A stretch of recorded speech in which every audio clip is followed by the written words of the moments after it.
Well, it's getting towards the end of the carnival, but he really rode that one home. Still found the energy for that.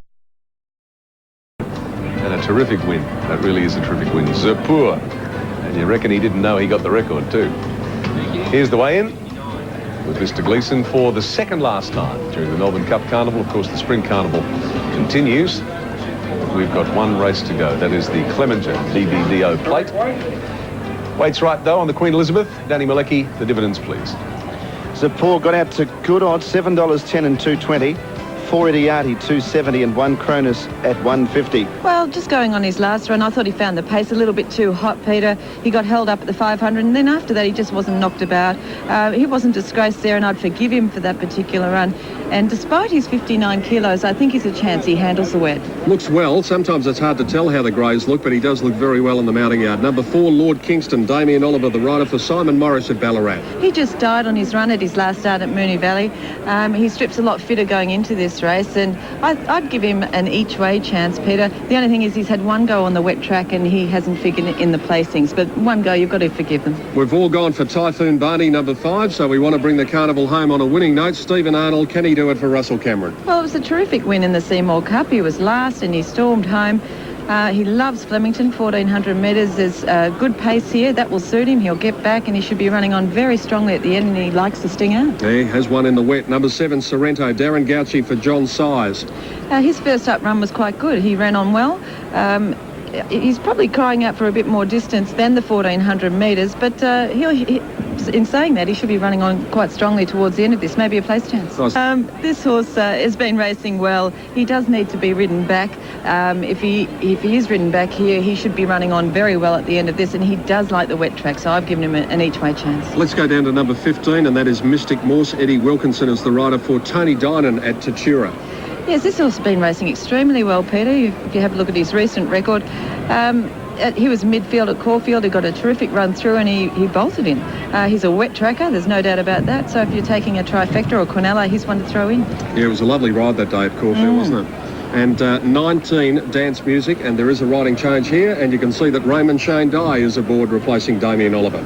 Yes, he was wide all the way at Caulfield last start, and he was there where they weren't winning on that particular occasion. He will need to get some luck from barrier 18, and if you look at his wet form as well, he's only had the one try on it, so we can't really dismiss him. His form's pretty good. He's there with the place chance. Yes.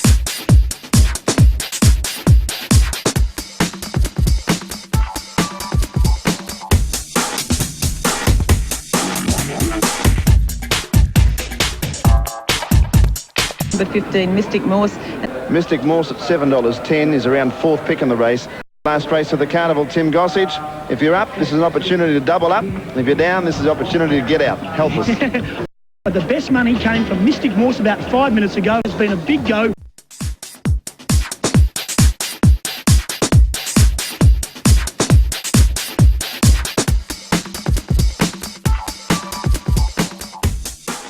They'll start over on the far side, 1,400 metres inside barriers, a definite advantage over this distance at Flemington. Number 15, Mystic Morse. This horse has been in the money all of his 7 runs. He's a very honest horse, and he's by Toy Pindar, and they normally swim. So for the last on a very long carnival, and 15. Just before we head down to Tim Gossage in the betting ring, you highlighted the carnival, Roy. There have been a few highlights, but I suppose JB Cummings is pretty hard to beat.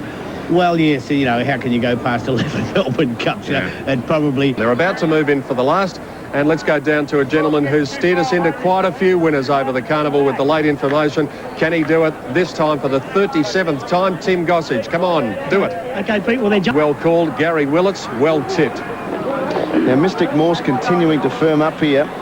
$5.40. Mystic Morse, very big winner, pick, Caulfield. and gets through the ground, which is most important as well. Now, that's Verino. That's one of the other runners spec'd at good odds. Verino's riderless behind the gates, and they're having trouble getting into the stalls. That's Mystic Morse on screen. Carnival coming to a close, 1999. All the best to you, Dan, and thanks for great to be with you here. Last race of the carnival. Blue Gum goes in. Carnival of the VRC. The best money came from Mystic Morse about 5 minutes ago. All set. Following with a couple of them. Verino certainly on the toe. All clear given now. and they're racing. A fairly good dispatch. Anxiety Attack out the back. Go the Grey jump well. It leads from Fashion News early, and then Sorrento. Mystic Morse was handy to those with Lucky Ray. Verino about 6th early. They were followed by Lord Kingston, and next was Planet King from Slavonic, Blue Gum, and then Typhoon Barney. 2 lengths to Dance Music. Anxiety Attack was back last. 1,000 to go. Go the Grey in front. Let a length to Fashion News. Lucky Ray going to 3rd. Mystic Morse is 4th. 1.5 lengths Sorrento. Then Lord Kingston and Verino. 3 lengths to Slavonic. They were followed by Blue Gum wide out. Planet King gives away a bit of ground there. Dance Music going around it. And Anxiety Attack up there in the middle as they approach the turn. 700 to go. And it's Go the Grey in front from Lucky Ray and Fashion News. A length away 4th is another one of the Greys, Mystic Morse, and then came Lord Kingston. Verino's around Sorrento, then Slavonic, Blue Gum, Typhoon Barney. It's about 8 lengths off the lead. Then Anxiety Attack tracking it from Dance Music and Planet King with Blue Gum. Into the straight they head and they scout very wide now. Go the Grey in front of Fashion News. Mystic Morse running up behind with Lord Kingston. Now running on was Typhoon Barney in the pink colours. Verino looking for a run. Go the Grey in front. Mystic Morse, and now Slavonic getting through. Lord Kingston, Typhoon Barney wider out, then Sorrento. Mystic Morse and Slavonic together. From out wider, Typhoon Barney. It's Mystic Morse just in front of Slavonic. Mystic Morse ahead in front. Slavonic still coming. Mystic Morse just in front of Slavonic. Mystic Morse is going to hang on and win. Mystic Morse, but we might hear more. He shifted right in over the concluding part. Mystic Morse from Slavonic and Typhoon Barney 3rd, then Sorrento. Blue Gum next in, and then Go the Grey. Dance Music, Lord Kingston. Anxiety Attack, and then Lucky Ray, Fashion News, Verino, and Planet King a distant last. Yeah, Mystic Morse ridden by Eddie Wilkinson. They did get very close there. But, gee, I hope he does keep it, because Eddie Wilkinson, boy, talk about a jockey. He's had his share of bad luck, and he definitely deserves to ride a good winner. But it was interesting to notice that Brett Prebble, he sat back on Slavonic, and they cut the corner a bit, these boys. But here they are here. There's Mystic Morse and Slavonic in the blue. The grey horse is Mystic Morse. Now they're right out here, but you can see they get pretty close here. Now, yeah, Mystic Morse is just sort of taking his ground a little bit there. But Brett Prebble's still able to ride his horse out. They have got close here again. Still be able to, he's just taken his, they call it, you interpede him with the other jockey's whip action. And he has shifted him in a little bit. And there wouldn't be all that much in it, I don't think, Dan. So you might just hear a little bit about it. 15, 10 and 5 are the official numbers on the last event. They certainly did dart back late towards the inside rail, considering they're beyond the centre of the track there, but they end up probably about 5 or 6 horses away from the inside rail at the winning post. Yes. And right on the outside is Typhoon Ben in the pink. He sort of, all the boys shifted, and he unfortunately got shifted out, and he lost quite a bit of ground, where these other two have sort of sat back and cut the corner a little bit, which often happens on wet tracks. Sort of in the crown at the moment. That's where they started the day winning from, and they sort of end the day winning from. But yes, you notice them going back towards the inside rail now. Yes. Well, yeah, they've shifted in a fair bit. It'll just be whether Brett Prebble feels that Mystic Morse has impeded him enough to protest, and wouldn't surprise me if there is a protest here. It's 15, 10, 5, 4th in number 7, 5th in was number 14. Well, Mystic Morse has only had the 8 runs now, is yet to miss a place. He was eligible for country class prior to today, but I don't think we'll see him going back to the bush again. Mystic Morse, he's city class, and we know for sure he likes the wet tracks. He's been on a slow track twice, and he's been the winner on both occasions. A grey by Toy Pindari, as so many of the greys are. Tony Dinan at Tatura, the trainer, and Eddie Wilkinson won a Group 1 through the earlier part of the carnival at Caulfield on Umrum. Yes, and he went very close today too, I thought. He certainly did. Umrum was a great run, like with a big weight. He fought back well. But as I said, Eddie's had his share of bad luck. He had a lot of falls there the season before last. He just came back, and so I hope he has ridden the winner.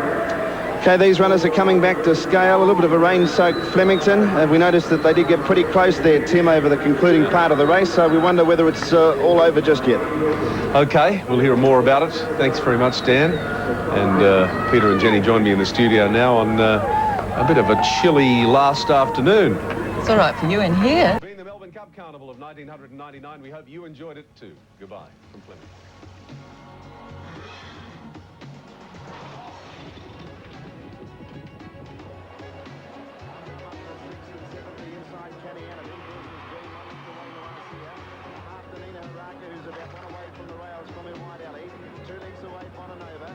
then came Betty Beer. Next was Rebel, pursued Strident of LA Suez at last, about 12 lengths off the lead. 1,000 metres to go, and it's Go Flash Go, a half a length in front of BBDO. Northern Drake third, and fourth is Black Bean. Lazagoletta going around him now, and Unrun 3 deep. 2 lengths to Caniana. Then Desert Stream, Nina Haraka, and last here the inside from Bonanova. Betty Beer taken out wide, 2 lengths to Strident. Then Rebel pursues at LA Suez as they start to bunch up. Rounding the turn near the 600 metres, and it's Go Flash Go now being joined by BBDO. Northern Drake goes up to make a line of 3. Unrun under the whip behind them. Then Black Bean. Next is Caniana, Lazagoletta, Bonanova swinging wide. Desert Dream running on. Then Nina Haraka as they turn into the straight. Northern Drake into the straight. Northern Drake joins BBDO. Go Flash Go. Black Bean running up behind them. Unrun further out.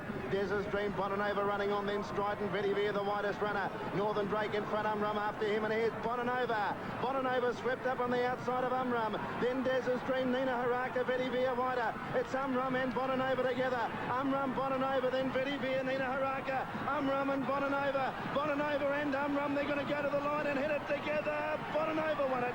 Bonanova's just beaten Unrun. Third home, Nina Haraka, then Betty Beer. Lazagoletta next home, and then came Desert Dream and Strident, Caniana. BBDO ran a cheeky race, and then Rebel from LA Suez. Go Flash Go tied. Black Bean next, and then...